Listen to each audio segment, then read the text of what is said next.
Working day ആയിട്ടുള്ള രണ്ടാം ചൊവ്വാഴ്ചകളിലും തരംഗമായിട്ട് ചാക്കോച്ചൻ ചിത്രം officer on duty. Hello friends, എല്ലാവർക്കും മൂവി ടോക്സ് ആൻഡ് റിവ്യൂവിന്റെ പുതിയൊരു വീഡിയോ ഇട്ട് സദാ ഇന്നത്തെ വീഡിയോ ഭാഗത്ത് നമ്മൾ പങ്കുവെക്കാൻ പോകുന്ന ഓഫീസർ ഓൺ ഡ്യൂട്ടി എന്ന് പറയുന്ന ചാക്കോച്ചൻ ചിത്രത്തിന്റെ രണ്ടാം ചൊവ്വാഴ്ച ദിന ബോക്സ് ഓഫീസ് കളക്ഷൻ റിപ്പോർട്ടാണ്. വീഡിയോ ആദ്യമായിട്ട് കാണുന്ന സുഹൃത്തുക്കളാണെങ്കിൽ ഏറ്റവും പുതിയ സിനിമാ വിശേഷങ്ങൾക്കായിട്ട് ഇപ്പോൾ തന്നെ ചാനൽ സബ്സ്ക്രൈബ് ചെയ്ത് നോക്കുക.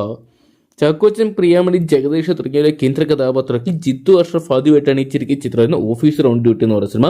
കേരള ബോക്സ് ഓഫീസ് ചിത്രം തരംഗമായിട്ട് മാറുകയാണ്. ചിത്രത്തിന്റെ 13ാം ദിവസം ചിത്രത്തിന് കേരള ബോക്സ് ഓഫീസിൽ നിന്ന് ഏകദേശം 60 ലക്ഷം രൂപയ്ക്ക് മുകളിൽ കളക്ട് ചെയ്യാൻ സാധിച്ചെന്നാണ് പുറത്തുവരുന്ന റിപ്പോർട്ടുകളെല്ലാം തന്നെ. എന്തൊക്കെയാണ് ചിത്രം ഡേ ബൈ ഡേ ഇപ്പോഴും കളക്ഷൻ ഉയർത്തിക്കൊണ്ടിരിക്കുകയാണ്. ഈ ഒരു വീക്കെൻഡ് ചിത്രം 50 കോടി അടിക്കുമെന്നുള്ള ആകാംക്ഷയിലാണ് അണിയറ പ്രവർത്തകരും സിനിമ ആരാധകരും. ചിത്രം ഇതിനോടൊപ്പം തന്നെ 11 ദിവസം കൊണ്ട് തന്നെ 40 കോടി രൂപയോളം വേൾഡ് വൈഡ് ബോക്സ് ഓഫീസിനായിട്ട് സ്വന്തമാക്കിയിട്ടുണ്ട്. കേരളത്തിലെ പോലെ തന്നെ വലിയൊരു ജനപ്രീതി തന്നെ ചിത്രത്തിന് GCC സ്വന്തമാക്കാൻ സാധിച്ചിട്ടുണ്ട്. ചിത്രം GCC വലിയൊരു തരംഗമായിട്ട് മുന്നേറുകയാണ്. എന്തൊക്കെയാണ് നമുക്ക് കാത്തിരിക്കാൻ ചിത്രത്തിന് വരും ദിവസങ്ങളിൽ എത്ര കോടി രൂപ കളക്ട് ചെയ്യാൻ സാധിക്കുമെന്ന് അറിയാൻ വേണ്ടി. അപ്പോൾ ചാക്കോച്ചൻ ചിത്രം ഓഫീസർ ഓൺ ഡ്യൂട്ടി എന്ന് പറയുന്ന സിനിമ നിങ്ങൾ ഇതിനോടൊപ്പം തന്നെ കണ്ടിട്ടുണ്ടെങ്കിൽ സിനിമയെക്കുറിച്ചുള്ള നിങ്ങളുടെ വിലയേറിയ അഭിപ്രായം കമന്റ് ബോക്സിൽ പങ്കുവെക്കുക. വീഡിയോ ഇഷ്ടപ്പെട്ടെങ്കിൽ ലൈക്ക് ചെയ്യാനും ഷെയർ ചെയ്യാനും ചാനൽ സബ്സ്ക്രൈബ് ചെയ്യാനും മറക്കണ്ടാവും.